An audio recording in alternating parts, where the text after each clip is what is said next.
ఏం చేస్తుంది వారం అంతా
మన మధ్యలో సహోదరుడు జాకోబ్ సాక్ష్యం చెప్తుండగా అందరూ శ్రద్ధ కలిగి వినండి. మీ అందరికి వందనాలు. సమీర్ చిన్నయ్య గారికి వందనాలు. పోయిన ఆదివారం చర్చికి వెళ్ళి ఇంటికి వెళ్ళాము. అబ్బాయి రాత్రి ఆదివారం నైట్ వాంతి చేసుకుంటా ఉన్నాను బాగా. సరేలే అదేం చేసి స్కూల్కి పంపించాను, హాస్పిటల్ తీసుకెళ్ళి. ఒక డాడీని తప్పి స్కూల్కి వెళ్తే అక్కడ కూడా వాంతి చేసుకుంటా మేడం ఫోన్ చేసి మీ అబ్బాయి వాంతి చేసుకుంటున్నాడు అని ఫోన్ చేశారు. వెళ్ళని తీసుకొచ్చి ఇంటికి తీసుకొచ్చి ఏసా తగ్గితే నీకు సాక్ష్యం చెప్తానని అనుకున్నాను. తగ్గిపోయింది. దేవుడు నా మన భయంకరం కాక అలాగే నాకు టెస్ట్ మీద ఎలర్జీ టైప్ వచ్చింది. దేవుడు నా మనకి మొత్తం అనుకున్నా తగ్గిపోవాలని తగ్గిపోయింది. కొద్ది సాక్ష్యం దేవుని దీవించిన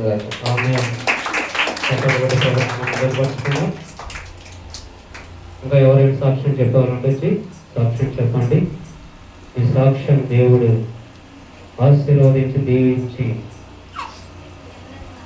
అందరికీ సాక్షార్థంగా ఉండాలి.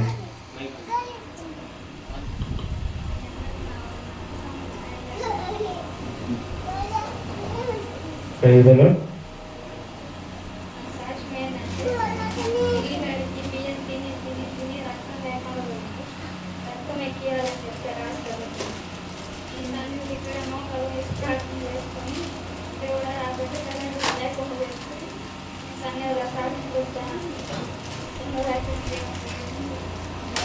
ఆమేన్. అద్భుత కార్యములు ఆశ్చర్య కార్యములు చేయడానికి మన దేవుడు సమర్థవంతుడు. ఆయనకు అసాధ్యమైనది ఏది లేదు. ఆయన బిడ్డలు సంతోషంగా ఉండటమే మన తండ్రి అయిన దేవునికి చాలా సంతోషం. మనం సంతోషంగా ఉంటే ఆయనకు ఆనందం. కాబట్టి ఎవరైనా మేలులు పొందుకున్నవారు, ప్రతి ఒక్కరూ మేలులు పొందుకున్నవారే. కాబట్టి సాక్ష్యం చెప్పాల్సిందిగా ప్రభు గట్ట మనం చేస్తున్నాను. ఎవరు లేనట్లయితే అందరూ లేచి నిలబడదాం. ప్రతి ఒక్కరు లేచి నిలబడండి. మన వద్ద ఉన్న సహోదరుడు జాకోబు బైబిల్ పఠనం చదువుతుండగా అందరూ కూడా ఏకీభవించవలసిందిగా ప్రభు పేరట మనం చేస్తున్నాం. దేవుని పరిశుద్ధ నామానికి మహిమ కలుగునగాక.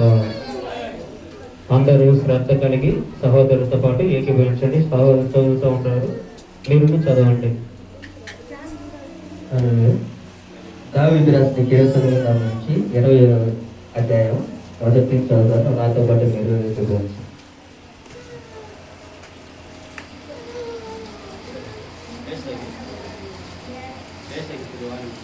కాలం యందు యెహోవా నీకు ఉత్తరమిచ్చుచున్నాను గాక. యాకోబు దేవుని నామమును నిన్ను ఉద్ధరించును గాక. పరిశుద్ధ స్థలము నుండి ఆయన నీకు సహాయం చేయను గాక. సియోను నుండి నిన్ను ఆదుకొనును గాక. ఆయన నీ నైవేద్యములన్నిటినీ జ్ఞాపకం చేసుకొనును గాక. నీ దహన బలులను అంగీకరించును గాక. నీ కోరికను సిద్ధింపజేసి నీ ఆలోచన యావత్తును సఫలపరచును గాక. యెహోవా నీ రక్షణను బట్టి మేము జయోత్సాహం చేయుచున్నాము. మా దేవుని నామమును బట్టి మా ధ్వజము ఎత్తుచున్నాము. నీ ప్రార్థనలన్నీ యెహోవా సఫలపరచును గాక. యెహోవా తన అభిషక్తిని రక్షించునని నాకిప్పుడు తెలియను. రక్షణార్థమై తన దక్షిణాస్తము బలమును చూపును. తన పరిశుద్ధ కాలము నుండి అతనికి ఉత్తరమిచ్చును. కొందరు రథములను బట్టి, కొందరు గుర్రములను బట్టి అతిశయపడుదురు. మనమైతే మన దేవుడైన యెహోవా నామమును బట్టి అతిశయపడుదుము. వారు కృంగి నేల మీద పడి ఉన్నారు. మనము చక్కగా లేచి చక్కగా నిలుచునుము. యెహోవా రక్షించుము. మేము మొరపెట్టినప్పుడు రాజు మాకు ఉత్తరం ఇచ్చుచును కాక. ఆమె ఈ కొద్ది మంది దేవుని దీవించుగాక. కలుగును గాక. అందరూ మీ స్థలాల్లో కూర్చున్నట్లయితే ఆరాధన కార్యక్రమం జరిగించుకుందాం. అందరూ ఆత్మతోనూ సత్యముతోనూ ఆయన ఆరాధించే వారిగా ఉండాలని మన తండ్రి అయిన దేవుడు లేఖనము ద్వారా మనకు తెలియపరిచినట్లుగా పూర్ణ హృదయముతో పూర్ణ బలముతో మన దేవుణ్ణి మనం ఆరాధన చేసుకుందాం. అందరూ కళ్ళు మూసుకొని మీ రెండు చేతులు తండ్రి అయిన దేవుని యొక్క సింహాసనం వైపు చూపిస్తూ ఆయన చేస్తున్న అద్భుత కార్యములు ఆశ్చర్య కార్యములను బట్టి మనందరం కూడా బలముగా ఆరాధన జరిగించుకుందాం. స్తోత్రం స్తోత్రం స్తోత్రం స్తోత్రం స్తోత్రం.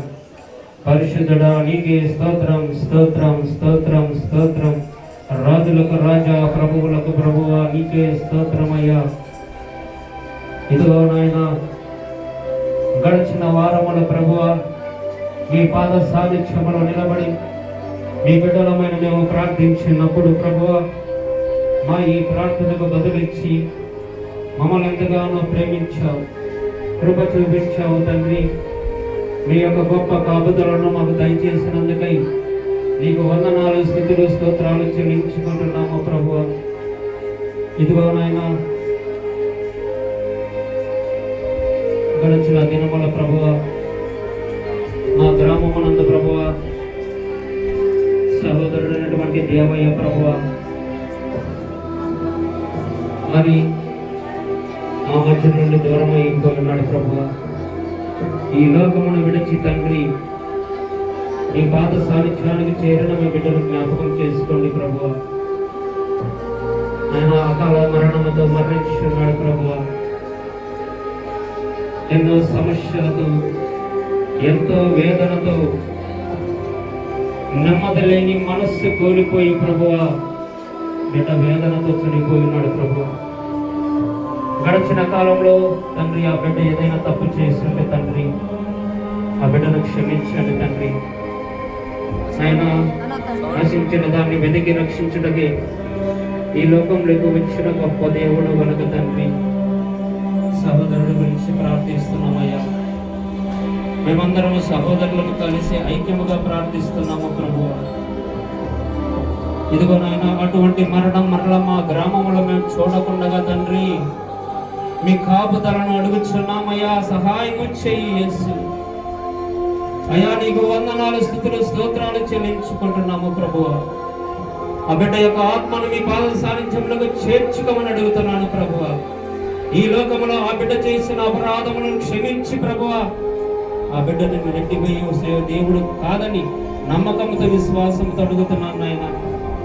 ఇంకా అనేక మంది యవనస్తులు ప్రభువా మరి చెడు వ్యసనాలకు బానిసలై ఈ లోకానుసారమైన జీవితం జీవిస్తున్నారు తండ్రి. వారందరినీ కూడా రక్షించమని అడుగుతున్నాను ప్రభువా. వారందరి పట్ల మీ కృప చూపించమని అడుగుతున్నాను తండ్రి. అపవాది చెరలో పట్టబడి ఉన్నారయ్యా, వారందరినీ విడిపించమని అడుగుతున్నాను. సహాయం చేయి తండ్రి. అయినా మేమందరము సంతోషముగా ఒక కుటుంబముగా గ్రామంలో బ్రతికే కృపను మాకు దయచేయమని అడుగుతున్నాను తండ్రి. అందరూ హృదయపూర్వకంగా ఆరాధన చేసుకుందాం. మనము బాగుండాలి, మన చుట్టుపక్కల ఉన్న వాళ్ళు కూడా బాగుండాలని ప్రార్థన చేద్దాం. యేసయ్యను అడుగుదాం. మనము హృదయపూర్వకముగా ఏది అడిగినను, నిజముగా మనము ఏది మొరపెట్టినను ఆ మొరను ఆలకించే దేవుడు మన దేవుడు. ప్రియ సహోదరుడా, ప్రియ సహోదరు, నీవు హృదయపూర్వకంగా నీవు దేనినైతే అడుగుతున్నావో అది నీకు ఆయన ధారాళముగా దయచేసే దేవుడు. ఈ ఆరాధన కార్యక్రమములు మన ఇరుగు పొరుగు వారి గురించి, మన గ్రామంలో జీవిస్తున్న ప్రతి ఒక్కరి గురించి అందరూ హృదయపూర్వకంగా దేవుని అడుగుదాం. ప్రభువా, అందరూ బాగుండాలయ్యా, అందరూ నీతో సహవాసం చేసే బిడ్డలుగా మార్చమని అడుగుతున్నామయ్యా. ప్రతి ఒక్కరు నోరు తెరిచి అడగండి. ప్రతి కుటుంబం గురించి నోరు తెరిచి అడగండి. మనం ఎప్పుడైతే అడుగుతామో అప్పుడు ఆయన ఆశీర్వాదాలు మన గ్రామం మీదకి మెండుగా దిగుతాయి. ప్రియ సహోదరుడా, ప్రియ సహోదరి, ఈ దినమున ఒక కుటుంబము దుఃఖములో మునిగి ఉన్నది. ఆ స్థితిలో మనము లేకుండా ఇదే దేవుడు మనల్ని కాపుదల చేసినందుకై కృతజ్ఞతాస్తుతులు చెల్లించండి. ఆ కుటుంబానికి ఆదరణకరంగా దేవుడు నిలిచేలాగున మనందరం ప్రార్థన చేసి ఆయన ఆరాధన చేసుకుందాం. స్తోత్రం, స్తోత్రం, స్తోత్రం. పరిశుద్ధుడా, స్తోత్రం నాయన.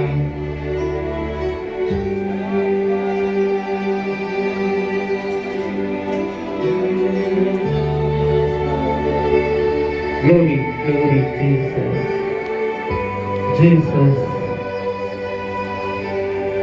నిన్ను పూర్ణ మనసుతో ఆరాధింతు, పూర్ణ బలముతో ప్రేమించేదం, పూర్ణ మనసుతో ఆరాధింతు, పూర్ణ బలముతో ప్రేమించేదం.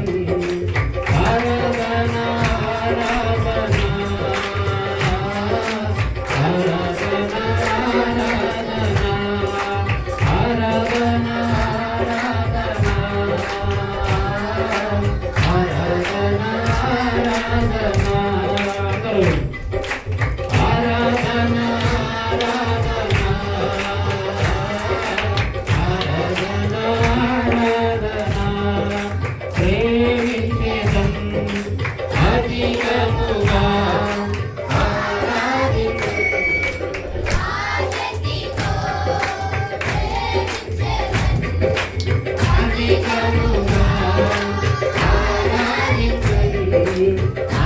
శక్తితో పూర్ణ మనసుతో ఆరాధించును, పూర్ణ బలముతో ప్రేమించెదను.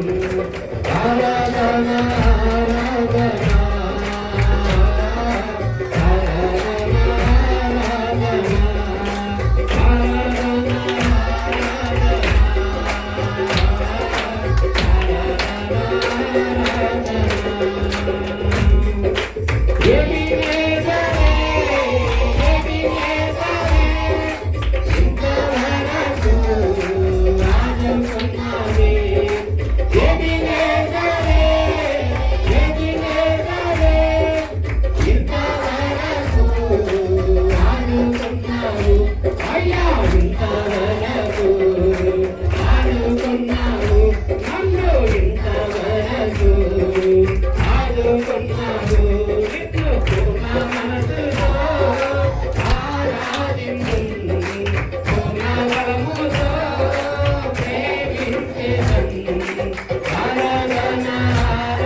స్తోత్రం స్తోత్రం.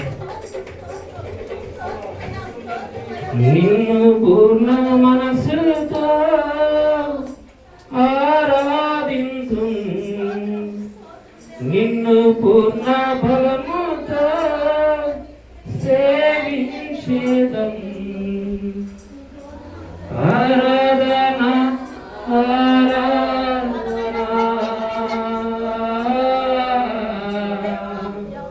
ఆరాధన ఆరాధన. అవును ప్రభు, నేను వ్యాధి బాధతో ఉన్నప్పుడు ప్రభువా నన్ను చూశావు తండ్రి. ప్రభువా నన్ను స్వస్థపరిచావయ్యా, అందును బట్టి నీకు వందనాలు తండ్రి. నేను బాధల్లో ఉన్నప్పుడు నన్ను చూశావు తండ్రి, అందును బట్టి నీకు వందనాలు అయ్యా, స్తోత్రాలు చెల్లిస్తున్నా ప్రభువా. నీ కృప చేత నీ కల్ప చేత నన్ను కాచి కాపుదల చేసావు తండ్రి, అందును బట్టి నీకు వందనాలు చెల్లించుకుంటున్నాము తండ్రి. ప్రియ సహోదరుడా, ప్రియ సహోదరి, మన బలమును బట్టి కాదు, మన శక్తిని బట్టి కాదు, మన ఆలోచనను బట్టి కాక ఆ దేవాతి దేవుడి మీదే మనందరము కూడా ఆయన పాదముల దగ్గర కనిపెట్టుకుని ఉండవలసిన వారమై ఉన్నాము గనక మన ఆశ్రయము మన దుర్గమును ఆయన ఉన్నాడు గనక, మన కొండయు మన కోటయు ఆయనే కనుక ఆయన మాత్రమే మనల్ని రక్షించగలడు, ఆయన మాత్రమే మనల్ని సంరక్షణ చేయగలడనని నమ్మిన ప్రతి వారు చప్పట్లు కొట్టి ప్రభు నామమును మహిమపరుచుతున్నారు. ప్రభు యొక్క నామముని ఘనపరుచుతున్నారు. ఆయన మాత్రమే సమర్థుడు. ఇది తెలిసిన వారు ధన్యులు. దేవుడు మిమ్మల్ని దీవించిన ఆశీర్వదించును గాక. ఆమేన్, ఆమేన్, ఆమేన్. దేవుని పరిశుద్ధ నామానికి మహిమ కలుగును గాక. అందరూ మీ స్థలంలో కూర్చున్నారు గాక. సర్వోన్నతమైన స్థలములో ఆయన మనల్ని రక్షించును గాక. చాలా బాధాకరమైన విషయము. మనతోనే ఉండి మనతోని మన గ్రామంలో నివసిస్తున్న ఒక సహోదరుడు మన మధ్య లేకపోవడం ఎంతో చాలా బాధాకర విషయము. కొన్ని దినముల తర్వాత ఆ సహోదరుడు నాకు కనబడి, అబ్బియా బాగున్నావా నన్ను అడిగాడు. నన్ను ఇది ఇంచుమించు 3-4 దినాలు జరిగిన సంఘటన చెప్తున్నాను. ఫుల్గా డ్రింక్ వేసి ఉన్నాడు అతను. డ్రింక్ వేసి నాకు ఎదురుగా కనబడి, అబ్బియా బాగున్నావా అని అడిగాడు. బాగున్నాను అని చెప్పాను. ఏందన్నా, మొన్న ఒంగోలు పట్టణానికి వెళ్ళావు, దేవుని మర్మాలు దేవుని వాక్యము అనే ఒక మాటలు విన్నావు, కొన్ని దినాలు బాగానే ఉన్నావు, తర్వాత ఏమైందన్నా, మళ్ళీ ఇలాగా మందు తాగుతూ ఉన్నావు, మద్యానికి బానిస అయిపోయావు, ఏమైందనంటే, అయ్యా నా బాధలు ఎవరికి చెప్పుకోలేరు, నేను స్థిరంగా ఉండాలనుకున్నాను కానీ నేను ఉండలేకపోయాను అని చెప్పి నాతో ఆ బాధను పంచుకొని వెళ్ళిపోయాడు.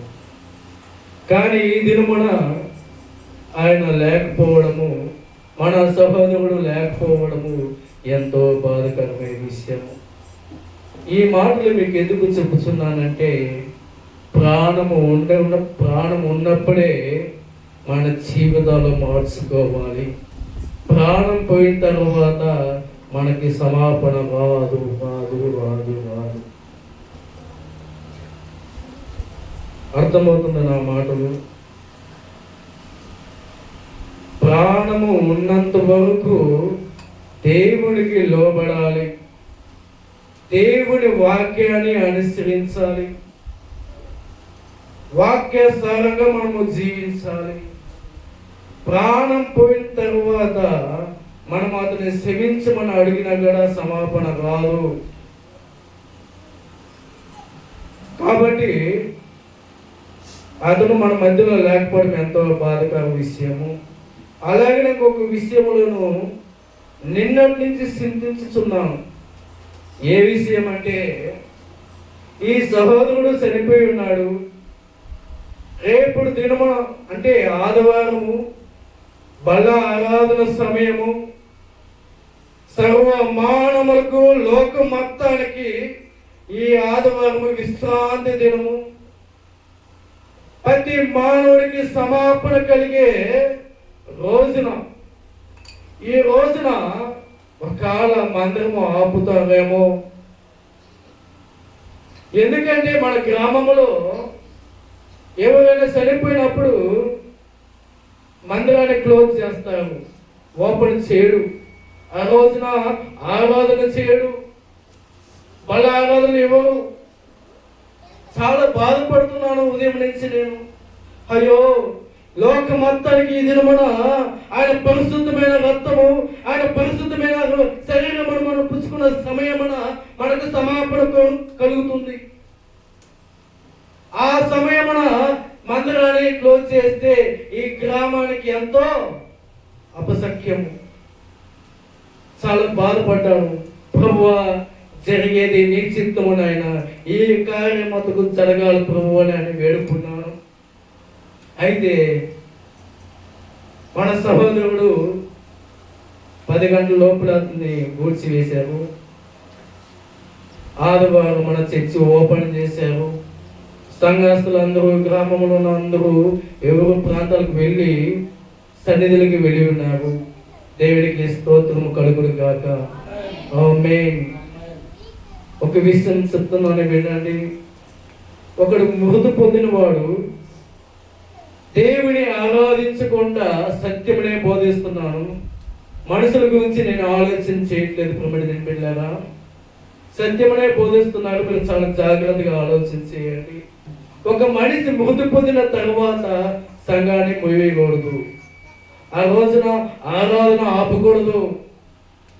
ఎన్ని ఇబ్బందులు ఉన్నా సరే, ఎన్ని ఇబ్బందులు ఎదురైనా సరే, ఆదివారం మన ఖచ్చితంగా దేవుని ఆరాధించే సమయము, దేవుని స్తుతించే సమయము. అది కాకుండా ఈ రోజున పళ్ళ ఆరాధన అంటే సర్వ మానవులకి పాప విమోచన. ఇది పాప విమోచన దినము. ఈ దినమున మనము దేవుని యందు హాజరు కాకపోతే మనము శిక్షలకి అరుగులవుతాం, రోగులు వలె ఉంటాము. దేవుడు లేఖనాలు చెప్తున్నాడు. కొరింథీయులకు రాసిన పత్రిక తీయండి. 1 కొరింథీయులకు రాసిన పత్రిక. చాలా జాగ్రత్తగా వాక్యాన్ని గమనించాలి ప్రియమైన బిడ్డలారా.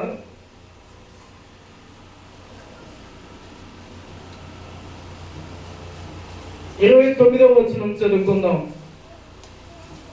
1 కొరింథీయులకు రాసిన పత్రిక 11వ అధ్యాయము 29వ వచనం చదువుకుందాం. అయ్యగారు నాకు కొద్ది సమయం ఇచ్చి ఉన్నాడు కనుక ఆ కొద్ది సమయంలో వాక్యమును బోధించాలనేది దేవుడి చిత్తమే ఉన్నది కనుక జాగ్రత్తగా వినండి. ప్రభు శరీరమని వివేచింపక తిని త్రాగువాడు తన శిక్ష విధి కలుగుడికే త్రాగుచున్నాడు. చదవండి.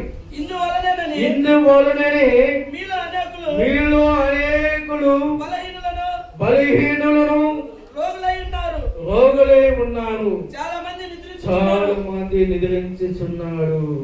రక్షణ పొందవలసిన సమయంలో ఆయన ఇప్పుడు మృతి పొంది ఉన్నాడు. ఆలోచించేయండి. రక్షణ పొందే సమయంలో ఆయన మృతి పొంది ఉన్నాడు. రక్షణ పొందలేదు. దేవుని మాటలు విన్నాడు. యథావిధిగా లోకసారంగా జీవించి ఉన్నాడు. ప్రేమంత్రి పిల్లగా ఆలోచించండి. నేను ఒక చిన్న ఉపమానం చెప్పి దేవుని మర్మాలు మీకు తెలియజేసి దేవుని యందు మనం ఎలా భయభక్తి కలిగి జీవించాలని విషయాలు మనం జ్ఞాపకం చేసుకున్న ప్రియమైన పిల్లగా కొద్ది నిమిషాలు ప్రార్థన చేసుకున్న వాక్య నిమిత్తం కొరకు అందరూ తలలో ఉంచినట్లయితే ప్రార్థన చేసుకుందాం.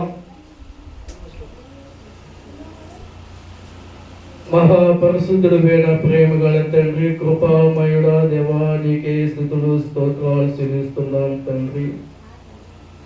అయ్యా, గడిచిన కాలం అంతేనాయన నీ కృపదేవనైనా మమ్మల్ని క్షేమము గురించి నీ సన్నిధానములు నడిపించి ప్రభా జీవం కలిగిన ఆహారం మాకు అనుగ్రహించిన కృపను బట్టి స్తుతులు స్తోత్రాలు చెల్లిస్తున్నాను నాయన. ఈ ఆదివారం సమయమున యేసు ప్రేమ ప్రార్థన స్థలంలో నాయన సర్వోన్నతమైన స్థలముల నుండి ప్రభా ఈ యేసు ప్రార్థనలు మీరు దీవించండి ప్రభువా.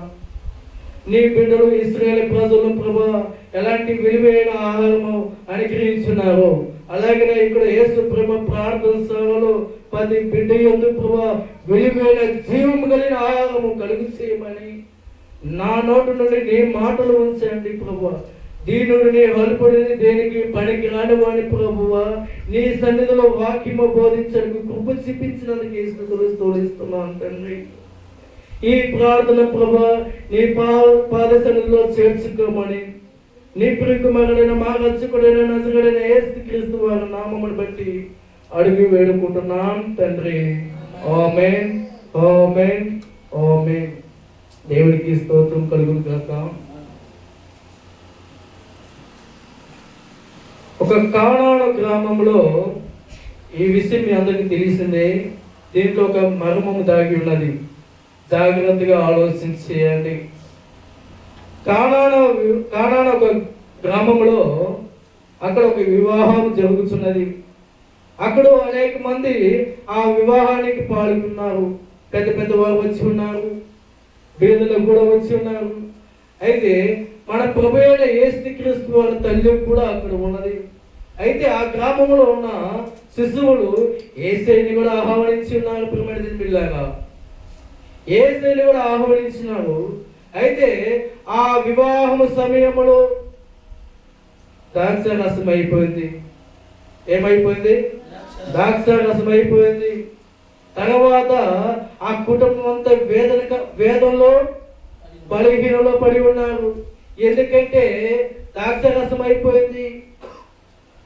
ఇంకా అనేక మంది జనం అడుగుతున్నారు, ద్రాక్ష రసం లేదు, ఇప్పుడు ఎలా మనకు అవమానకరంగా జరుగుతుంది మళ్ళీ అని చెప్పి వాళ్ళు చింతిస్తూ ఉన్నారు, వాళ్ళు బాధపడుతూ ఉన్నారు. ప్రియమైన బిడ్డలారా, అదే సమయంలో మరియమ్మ తల్లి అంటే ప్రభు అయిన యేసుక్రీస్తు వారి తల్లి, లోకసారమైన తల్లి, ఆ తల్లి వచ్చి అయ్యా ద్రాక్ష రసం అయిపోయింది అని అడిగినప్పుడు ప్రభు అయిన యేసుక్రీస్తు ప్రభువు వారు అంటారు, నాకు ఇంకా సమయము రాలేదు, నాకు ఇంకా సమయము రాలేదు. అయితే దేవుడు ఎన్ని గమనిస్తున్నాడు ప్రియమైన బిడ్డలారా, ద్రాక్ష రసం అయిపోయింది. అక్కడ ద్రాక్ష రసం అయిపోయినప్పుడు ఆ కుటుంబం ఎంత వేదన పడుతుంది, ఆ కుటుంబం ఎంత చింతిస్తుంది. దేవుడు ఆలోచన చేశాడు. అదే దేవుడు మొదటి క్రియ చేయబోతున్నాడు. అక్కడ ఏమైనా క్రియ చేస్తున్నాడంటే నీటిని ద్రాక్ష రసంగా చేయబోతున్నాడు. ఆమేన్.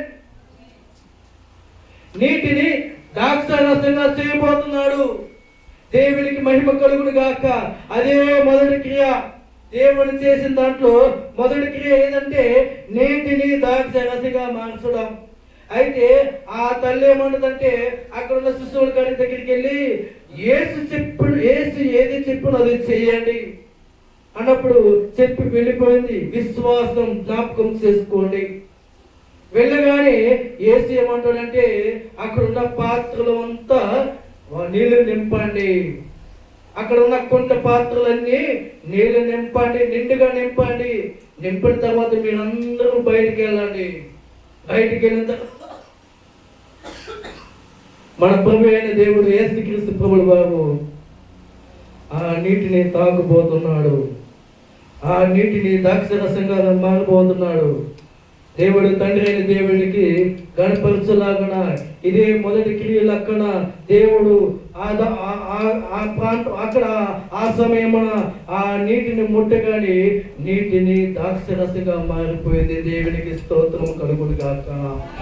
దేవుడికి మహిమ కలుగును గాక. అయితే యేసు ఏమన్నాడంటే ఆ ద్రాక్ష రసము ఆ నీటిని ప్రధాన విందుకు చేర్చండి. అతనికి ఇవ్వడు ఫస్ట్, ఆయనకి ఇచ్చిన తర్వాత మిగతా వాళ్ళందరూ తాగండి అన్నప్పుడు ఆ ప్రధాన విందు కారుకుడైన ఏమని మాట్లాడుతుంది, ఇంత గొప్ప ద్రాక్ష రసం నేను ఎప్పుడు చూడలేదు. ఈ కుటుంబం మమ్మల్ని ఆహ్వానించి ఎంతో విలువైన ద్రాక్ష రసం ఇచ్చి ఉన్నారు. ఆలకించండి, విలువైన ద్రాక్ష రసం. ఆ కుటుంబం ఏమనుకుంది? చింతించింది, వేదన పడింది, ఏమి చేయలేని పరిస్థితి. ద్రాక్ష రసం అయిపోయింది. అప్పటికప్పుడే ద్రాక్ష రసము రావాలంటే రాదు. కుటుంబ వేదన పడినప్పుడు ఆ కుటుంబాన్ని బాధని దేవుడు చూసి ఉన్నాడు. అయితే ఆ నీటిని ద్రాక్షరసంగా మార్చిన దేవుడు మన దేవుడు. ఈ కుటుంబం ఈ రోజున మన కుటుంబం దేవుడు ఆయన మన ప్రార్థనలు విని మనకు సహాయకుడు ఉన్నాడు. దేవునికి స్తోత్రం కలుగును గాక, దేవునికి మహిమ కలుగును గాక. గతంలో మన పితరులు జీవించినట్లుగా అక్కడ ఒక మరణం అనేది సంభవించున్నది. ఐగుప్తు దేశాన్ని నాశనం చేయాలని దేవుడు ఉద్దేశించి ఉన్నాడు. ఎందుకంటే దేవుడు ఇప్పుడు ఐగుప్తు దేశంలో ఆ ఫరో రాజు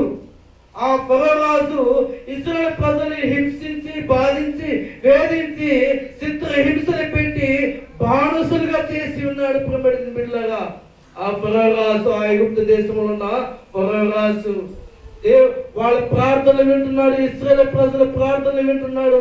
అయ్యా తండ్రి, బానిసత్వం మేము మరించలేకపోతున్నాం.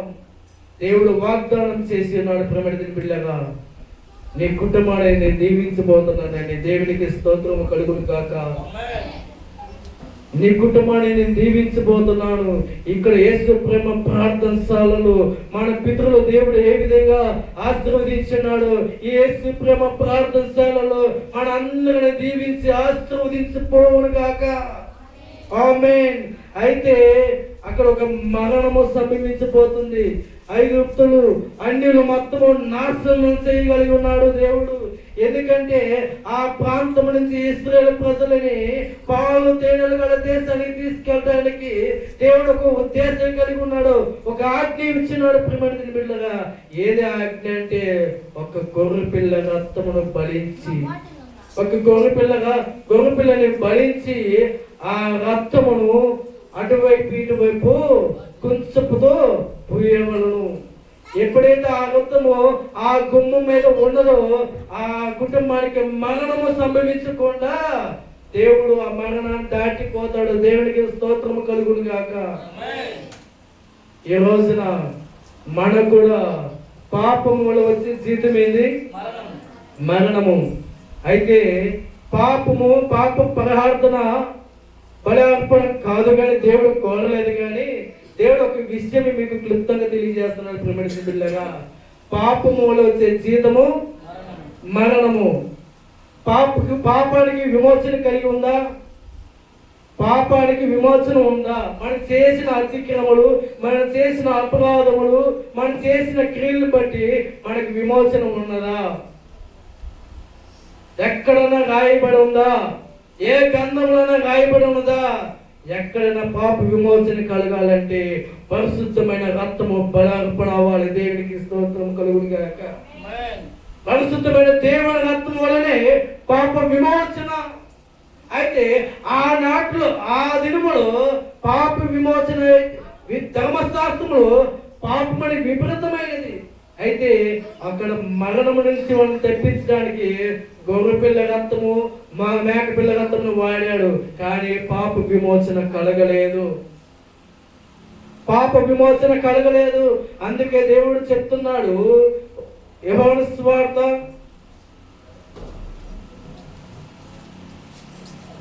6వ అధ్యాయము, జాగ్రత్తగా వినండి ప్రియమైన బిడ్డలారా.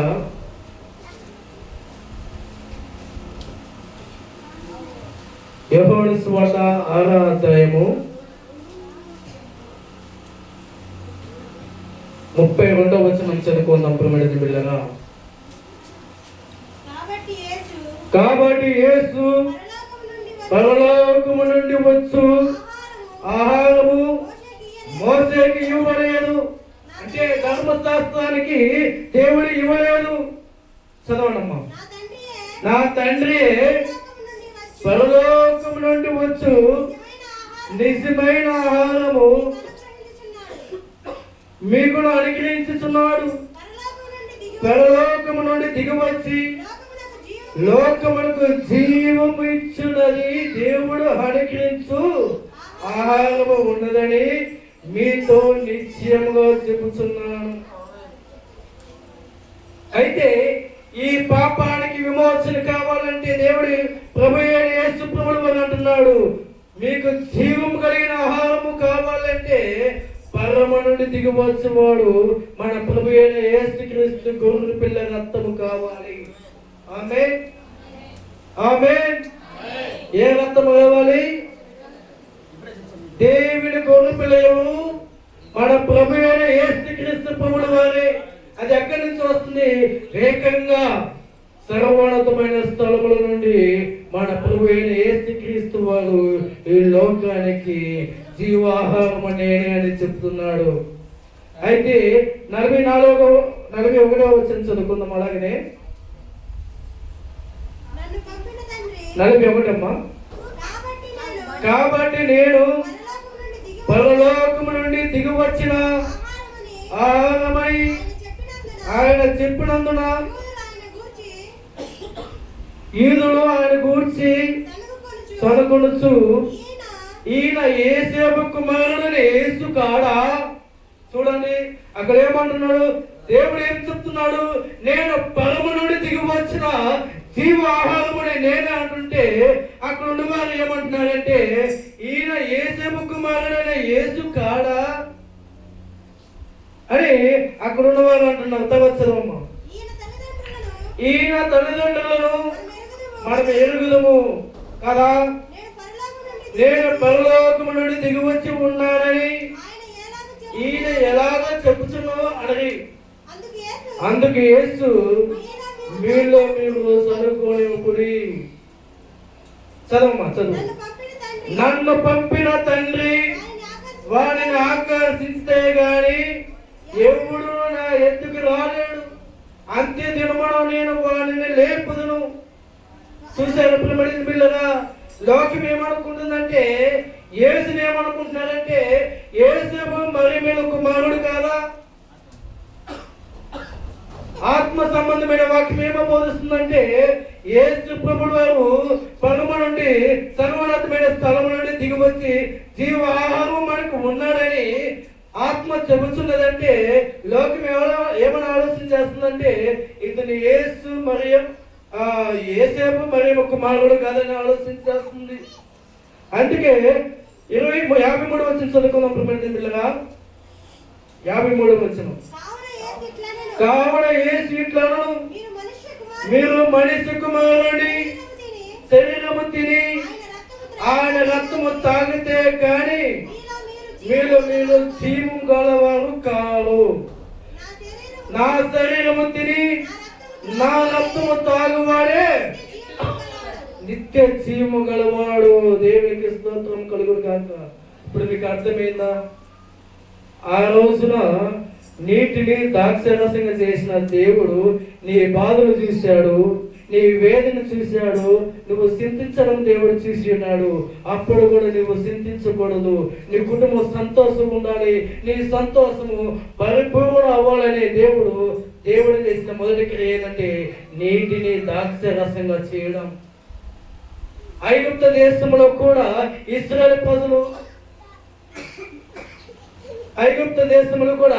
ఇశ్రాయేలు ప్రజలు నాశనం అవ్వకూడదని గొర్రెపిల్ల రక్తము గుమ్మాలకు పూసినట్లయితే ఆ దేవాది దేవుడు ఆ రక్తాన్ని చూసి దానికి నష్టహారం కలగకుండా దాటి వెళ్ళిపోతాడు. ఆ మరణం నుంచి దాటి వెళ్ళిపోతాడు. ఆలకించని ప్రమాణించిన పిల్లగా దేవుడు జీవము కలిగిన ఆహారం మనకే ఉన్నాడు. ఈ రక్తముని ఈ శరీరము తినవాడు ఎన్నడికి నశించిపోడు. దేవుడు చెప్తున్న మాట ఏంటంటే నా శరీరము తిని నా రక్తము తాగువాడే నిత్య జీవము. అంటే ఎల్లప్పుడూ జీవము కలిగి ఉన్నాడు.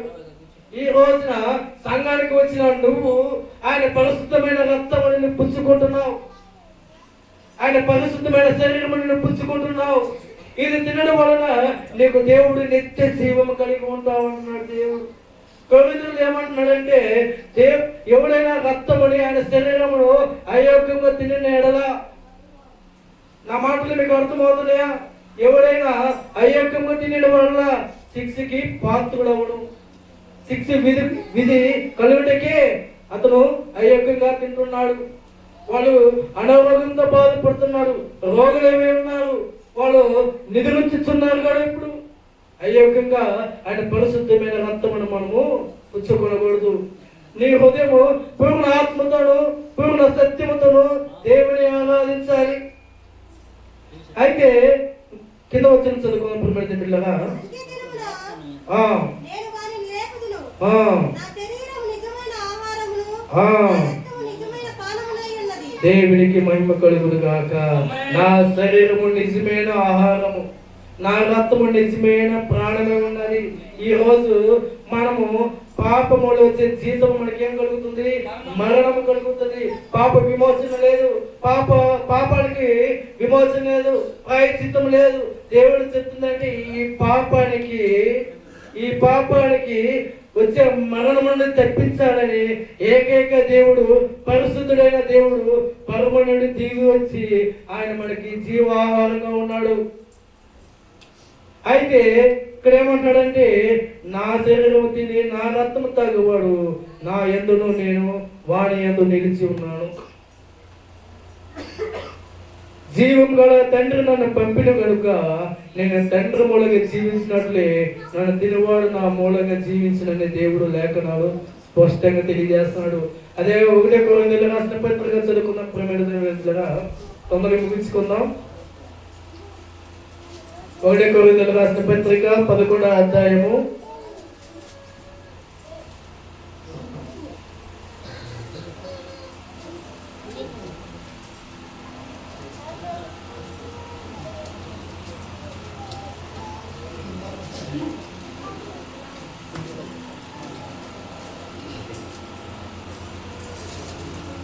27వ వచనం చదువుకుందాం. మీరు ఈ రొట్టెను తిని 11 1 కొరింథీయులకు రాసిన పత్రిక 11:27 వచనం. కాబట్టి ఎవడు అయోగ్యముగా ప్రభు యొక్క రొట్టెను తినడో లేక ఆయన పాత్రలోనిది తాగునో వాడు ప్రభు యొక్క శరీరమును గూర్చియు రక్తమును గూర్చియు అపరాధమగును. ఏమవుతుందంట? ఎవరు అయోగ్యంగా ఆయన బలలో పాల్గొనకూడదు. పాల్గొనడం వల్ల ఏంటంటే శక్తి వెదకలుగుటకే వాడు తాగుతున్నాడు. అందుకని కింద వచ్చి చదువుకుందాం. కాబట్టి ప్రతి మనుషుడు తాను పరీక్షించుకోవాలను. అలాగ చేసి ఆ రొట్టెని తిని ఆ పాత్రలోనిది త్రాగవలను. ప్రభు శరీరమును నీవే విమోచింపగా తిని తాగువాడు తానుకు శిక్ష మీద కలుగుటికి తిని త్రాగుతున్నాడు. ఇందువలనే మీలో అనేకులు బలహీనులను రోగులనే ఉన్నారు. చాలా మంది నిరగించుచున్నాడు. ప్రేమడి బిళ్ళగా దేవుడు ఏం చెప్తున్నాడంటే, మనము ఆయన రక్తమును ఆయన మాంసమును తిన్నప్పుడు ఏం చేయాలి? మనము పరీక్షించుకోవాలి. మనం చేసిన అతిక్రమలు, మనం చేసిన అపరాధములు దేవుడి దగ్గర సమాపణ కోరి ఉండాలి. సమాపణ కోరి ఉన్నప్పుడే మనకు ఆయన రక్తానికి ఆయన మాంసానికి తినడానికి అర్హులు అవుతాం. కాబట్టి దేవుడు నీటిని ద్రాక్ష రసంగా చేసి ఉన్నాడు కదా. ఈ రోజున మనమందరము సంఘమంతము ఆ రక్తం కొరకు, ఆయన శరీరం కొరకు ఎదురు చూస్తున్నాడు. ఇక్కడ కొంతమంది ఒక సంఘములో రొట్టిని రొట్టిలాగా చూసి ఉండు, ద్రాక్ష రసం లాగానే చూసి ఉన్నాడు. దేవుడు ఏం చెప్తున్నాడంటే, ద్రాక్ష రసమును రక్తంగా భావించాలి, పరిశుద్ధమైన రక్తముగా భావించాలి. ఆయన శరీరము రొట్టిగా భావించి మనం ఆయన ముట్టుకుంటున్నప్పుడు మన పాప విమోచన కలగాలని వేడుకోవాలి. యథార్థంగా ప్రభువు ఎందుకు ప్రార్థన చేయవారు ఉండాలి. ఒక వ్యక్తి ఏం చేశాడంటే దాన్ని రొట్టిగా చూశాడు, అది రక్తముగానే ఆయన ఒక ద్రాక్షరసంగానే చూసి ఉన్నాడు. అటువల్ల ఆయన మృతి పొంది ఉన్నాడు. బిడ్డలారా, అనారోగ్యంతో పాడి ఉన్నాడు అతను. ఈరోజు మనకు సంఘం ఏం చెప్తుందంటే, ఆయన రక్తమును ఆయన శరీరము పుచ్చుకున్నవాడు ప్రతి ఒక్కడు ఖచ్చితంగా మనం పరీక్షించుకోవాలి. దేవుడు నీటినే ద్రాక్ష రసంగా చేసి ఉన్నాడు. ఇప్పుడు ఆ ద్రాక్ష రసాన్ని పరిశుద్ధమైన రక్తంగా మార్చాడు. దేవునికి స్తోత్రం కలుగును గాక. ఆ విందులో చేప వేస్తే ఆ చేప రొట్టిగా ఉండి ఆ రొట్టి ఇప్పుడు ఆయన శరీరంగా ఇచ్చి ఉన్నాడు. ఇప్పుడు ఈ రక్తమును ఈ మాంసం తిన్న ప్రతి ఒక్కడు నిత్య జీవానికి అర్హుడు. దేవునికి స్తోత్రం కలుగును గాక. కాబట్టి సమయం లేనందున ఈ సమయం అయ్యానికి ఇచ్చేద్దాము. ఈ మాటలు దేవుడు దీవించి ఆశ్రమించి ఫలించులాగున సహాయపడును గాక.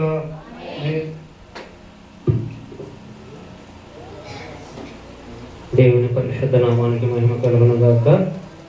ఇంతవరకు ఎత్తబడిన వాటిని దేవుని యొక్క వర్తమానము అందరూ శ్రద్ధగా విని గ్రహించినట్లయితే దేవుడు మన జీవితంలో మేలు చేయడానికి ఆయనకి ఏమవుతుంది?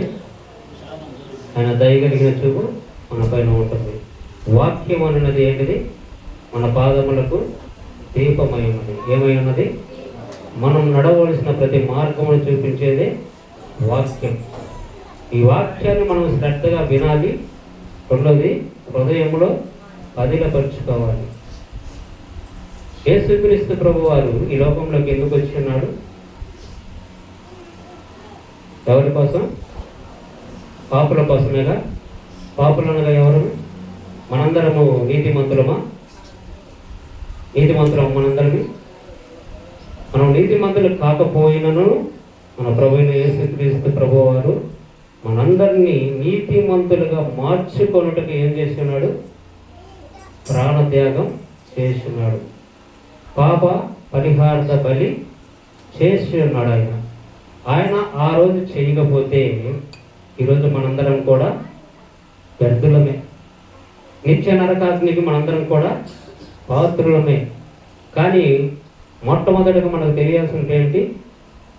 మనం తెలుసుకోవాల్సింది ఏంటంటే దేవుని మందిరంలోకి వచ్చి మన పాపములను ఒప్పుకొనుట. ఏం చేయాలి?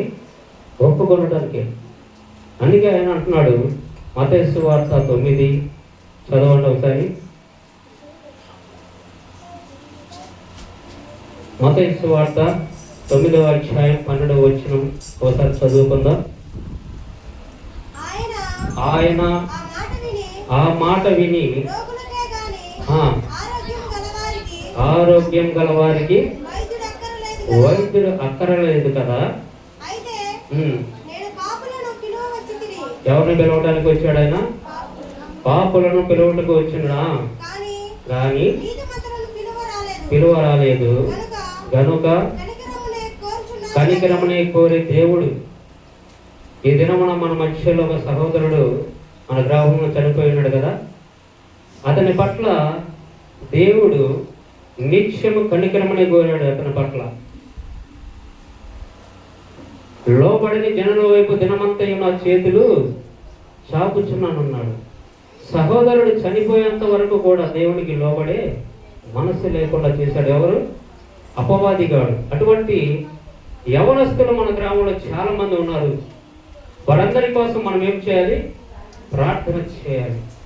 ఏ ఒక్కరూ నశించిపోవడం ఆ దేవాది దేవుడికి ఇష్టం లేదు. ఆయన పిల్లలైన మనం ఏం చేయాలి? ప్రార్థన చేయాలి. వారికి రక్షణ కావాలి ప్రభువా. అందుకే ఆయన అంటున్నాడు, రోగులకి వైద్యుడు అవసరం లేదు, నేను పాపులను పిలువచ్చుతును కానీ నీతిమంతుల కొరకు నేను రాలేదు. ఈ లోకమంతటిలో కూడా ఎక్కడ చూసినా నీతిమంతుడు ఒక్కడు కూడా లేడు. ఎంతమంది ఉన్నారు? ఒక్కడు కూడా లేడు. నీతిమంతుడు ఎవరంటే మన యేసయ్య ఒక్కడు మాత్రమే. ఆయన నీతిమంతుడు కాబట్టి మనందరం కూడా నీతిమంతులకు మార్చటమే ఏం చేశాడు? అఘోర కల్వరిలో గొల్గొతా కొండ పైన ఏం చేశాడు? బాగా మనందరం జ్ఞాపకం చేసుకోవాలి. ఈ దినము పరిశుద్ధ దినమని చెప్పుకుంటున్నాము కానీ ఆ పరిశుద్ధుడిని జ్ఞాపకం చేసుకోవాలి మన హృదయంలో, మన హృదయ తలంపుల్లో. ఆయన చేసిన గొప్ప త్యాగాన్ని మనందరము మన కళ్ళ ముందు కనబడేటట్టు చూసుకోవాలి. ప్రతి దినము కూడా ఆయన పొందిన శ్రమ మన కళ్ళలో మెదిలాడాలి. మన హృదయము తలంచుకుంటుండాలి. అయ్యా ప్రభువా, నా కోసం కదా ఈ కొరడా దెబ్బలు కొట్టించుకున్నది, నా పాపముల నిమిత్తము కదా నువ్వు పిడిగుద్దులు గుద్దించుకున్నది. నేను పొందుకోవలసిన అవమానాలు కదా నువ్వు పొందుకున్నది. నా మోము పైన పడవలసిన ఉమ్ము నీ మోము పైన వేసుకున్నావు యేసయ్యా. ఇది మనం జ్ఞాపకం చేసుకోవాలి. ఆదివారం వస్తున్నాము వెళ్తున్నామంటే ఇక్కడికి వచ్చే సమయానికి మనం ఎలా ఉండాలి? మన యేసయ్య ఏమని చెప్తున్నాడంటే నీతిమంతుల కొరకు కనిపెట్టుచున్నాడు ఆయన. ఎవడైనా ఒక్కడైనా నీతిమంతుడు ఉంటాడేమో, నా మాటకు లోపడతాడేమో, నా ఆజ్ఞల ప్రకారం నడిచేవాడు ఉన్నాడేమో. వ్యభిచరించొద్దని చెబుతున్నా కొంతమంది వ్యభిచరిస్తూనే ఉన్నారు. దొంగిలించొద్దని చెప్తున్నా కొంతమంది దొంగిలిస్తూనే ఉన్నారు. అబద్ధం ఆడదని చెప్పినా కొంతమంది అబద్ధం ఆడుతూనే ఉన్నారు. అందుకంటే మనం దేవుని ఆజ్ఞని అతిక్రమిస్తున్నాం. ప్రతి ఒక్కరు ఆజ్ఞ అతిక్రమిస్తున్నాం. బూతులు తిట్టొద్దంటే బూతులు తిట్టే పనిలోనే ఉంటున్నాం. మనం ఏం చేస్తున్నామంటే వస్తున్నాం, వెళ్ళిపోతున్నాం. ఆదివారం మందిరానికి క్రమం తప్పకుండా వస్తున్నాం. ఎటువంటి జీవితంతో వస్తున్నాం? మారు మనసు లేని జీవితంతో మళ్ళీ ఇక్కడికే వస్తున్నామా? చెప్పుకుంటా పోతే సామర్థ్యం చాలా ఉన్నాయి. టైం లేదు కనుక మనం ఈ దినమున బల్లారాధనలో చేయవేయాలి కనుక ప్రతి ఒక్కరూ జ్ఞాపకం చేసుకోండి. మన ప్రభువైన యేసుక్రీస్తు వారు ఇచ్చిన గొప్ప మాట ఏమిటంటే మనకున్నవన్నీ ఆయన తీసుకుంటున్నాడు, ఆయనకున్నవన్నీ మనకి ఇస్తున్నాడు ఆయన. అర్థమవుతుందా? మనకున్నది ఏంటి? కష్టాలు, కన్నీళ్ళు, వేదనలు, శోధనలు, ఇరుకులు, ఇబ్బందులు, ఎన్నో సమస్యలు కుటుంబాల్లో. ఇవన్నీ ఆయన ఏమంటున్నాడంటే నీకున్నవన్నీ నావిరా అంటున్నాడు ఆయన. అవన్నీ నా భారము, మీ భారం అంతా నా మీద మోపండి. మీరు నా సన్నిధికి వచ్చి మీరేం తీసుకుని వెళ్ళాలి? దేవుని యొక్క ఏమున్నాయి అక్కడ? సర్వ ఆశీర్వాదములు ఉన్నాయి. సకల ఆశీర్వాదములు ఆయన దగ్గర ఉన్నవి. అవన్నీ మీరు తీసుకెళ్ళండి అంటున్నాడు ఆయన. మనం ఏం చేస్తున్నాం? ఆదివారం మందిరానికి వచ్చి సకల ఆశీర్వాదములు తీసుకొని పోవట్లేదు. మనం సకల శాపములను మూట కట్టుకుంటున్నాం. ఆజ్ఞాతిక్రమమే పాపము, అది శాపం. ఆ శాపం కూడా నీకోసం ఆయనే బలి తెగించాడు, బలి అర్పించేశాడు ఆయన. శాపము నీది, కష్టం ఆయనది. సరే, ఆయన కష్టపడి కూడా ఎందుకు? నువ్వు సుఖంగా ఉండాలని, సంతోషంగా ఉండాలని కష్టపడి. కానీ మనమైతే మారు మనసు లేకుండానే మందిరానికి వస్తున్నాం. అయోగ్యంగా మనం ఏం చేస్తున్నాం అంటే మందిరంలో అడుగు పెడుతున్నాం. మనందరం కూడా పాప క్షమాపణ కలిగి దేవుని సన్నిధిలో ఉన్నప్పుడు ఇక్కడ చాలా మంది కూడా బాప్తిసం పొందుకోలేదు. కాబట్టి వారందరికీ కూడా ఒక మాట వేసి చెప్తున్నాడు, ఒకరు ముందుగా ఒకరు వెనుకగా ఆహారము పుచ్చుకొనుటకు ఇది మీ ఇల్లు కాదు. అందరూ ఒకే సమయంలో ఒకే టైంలో అందరూ ఒకే పాత్రలోనేది త్రాగాలి. ఆయన శరీరము అందరం ఒకేసారి భుజించాలని లేఖనములు సెలవిస్తున్నాయి. ప్రియ సహోదరుడా, ప్రియ సహోదరు, ఎవరైనా బాప్తిసం పొందుకునే వాళ్ళంటే త్వరపడి ఇదే రక్షణ దినమని ఒక తీర్మానం చేసుకొని బాప్తిసం పొందుకుంటే మనస్సు కలిగి ఉండాలి. తిరిగి మరలా ఆరాధనలో మనం చెయ్యి వేసే విధానానికి రావాలి. ఎందుకంటే పరిశుద్ధాత్మ దేవుడు చెప్తున్నాడు, ఒకరు ముందుగా ఒకరు వెనుకగా తీసుకోకూడదు దేవుని యొక్క బల్ల. చాలా మంది ఏం చేస్తున్నారు? మందిరాలలో బాప్తిసం తీసుకున్న వాళ్ళు లోపల ఉండాలి, బాప్తిసం తీసుకున్న వాళ్ళు బయటికి వెళ్ళిపోవాలి. రక్షణ పొందుకున్న వాళ్ళకే ప్రభు యొక్క బల్ల ఇవ్వాలి. కాబట్టి ఆ బల్లలో నేను ఎందుకు చెయ్యి వేయకూడదు? నా ప్రభు అయిన యేసుక్రీస్తు వారి యొక్క శరీరం నేను ఎందుకు పుచ్చుకోనకూడదు? ఆయన పరిశుద్ధ రక్తం నేను ఎందుకు త్రాగకూడదు? ఇంకా నాలో ఏదైనా పాపం ఉందా? లేదంటే ఇంకా నాలో అపవాది ఇంకా పని చేస్తున్నాడా? అపవాది గాడు ఆటంకపరుస్తాడు. ఈరోజు రక్షణ లేక అనేక మంది నశించిపోతున్నారు. మనం రక్షణ పొందుకోవడం మనకెంతో మంచిది. ఇంకా ఎవరైనా రక్షణ పొందుకోవాల్సిన వారు ఎవరైనా ఉంటే త్వరపడి రక్షణ పొందుకోండి. ఎందుకంటే దేవుని యొక్క రాకడ సమీపంలో ఉన్నది. ఆయన రాకడలో మనందరం కూడా ఆయన సన్నిధానంలో నిలవాలి, ఆయన్ని ఎదుర్కొనాలి మనందరం కూడా. ప్రియ సహోదరుల, ప్రియ సహోదరి, కాబట్టి అందరికీ దేవుడు చేస్తున్న ఈ హెచ్చరికలను ఎవరు నిర్లక్ష్యం చేయొద్దు. ఎందుకంటే అది దేవుని యొక్క పిలుపు. ఆయన అనేక మార్లు, అనేక సమయాల్లో, అనేక సందర్భాల్లో ఏదో ఒక రకంగా తన సేవకుల ద్వారా ప్రతి ఒక్కరిని పిలుచుకుంటాడు. ఆయన పిలిచినప్పుడు ఆయన మార్గములకి రావడం మనకి ఎంతో ఆశీర్వాదం, ఎంతో దీవెనకరం.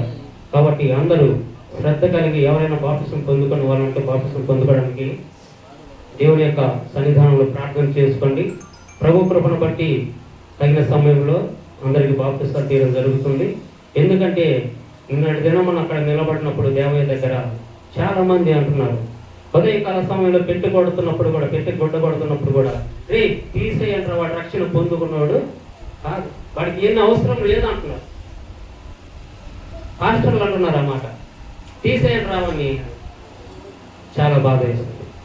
కాబట్టి దేవునికైతే ఆ ఉద్దేశం లేదు, కానీ అందరూ రక్షించబడాలని దేవుని యొక్క ఉద్దేశం. కాబట్టి అందరూ త్వరపడి బాప్తిసం పొందుకోవడానికి సిద్ధపడండి. ఎవరైనా లేట్ చేయొద్దు, ఎందుకంటే దేవుని యొక్క రాకడ సమీపించి ఉన్నది. ఆ రాకడలో మనం ఆయనతో కలిసి ఉండాలని, పరలోక రాజ్యంలో పెళ్లి విందులో మనందరం కూడా ఆ విందులో పాల్గొనాలని దేవుని యొక్క ఉద్దేశం. ఆయన సంకల్పమై ఉన్నది. కాబట్టి రక్షించడానికి వచ్చిన ఆ దేవాది దేవుని జ్ఞాపకం చేసుకుంటూ, ఆయన చేసిన గొప్ప బలియాగమును మనందరం జ్ఞాపకం చేసుకుంటూ అందరం కూడా బలారాధన చేయవేసుకుందాం. దేవుని పరిశుద్ధ నామానికి మహిమ కలుగునుగాక. రేపు పిల్లలు దయచేసి మీరు గోల చేయొద్దు. అందరూ మీరు కొంచెం బయట కూర్చోండి, గోల మాత్రం చేయొద్దు. అర్థమవుతుందా? సహోదరులు ఎవరైనా బయట ఉన్న వాళ్ళు పిల్లల్ని కొంచెం కంట్రోల్ చేయండి. పరిచారకులు లోపలికి రావాలి. దేవుని పరిశుద్ధ నామానికి మహిమ కలుగునుగాక. స్తోత్రము తండ్రి, స్తోత్రము నాయన, నీకు వందనాలు, స్తుతులు, స్తోత్రాలు చెల్లించుకుంటున్నాం ప్రభువా. ఇంతవరకు ప్రభువా నీ పరిశుద్ధాత్మ ద్వారా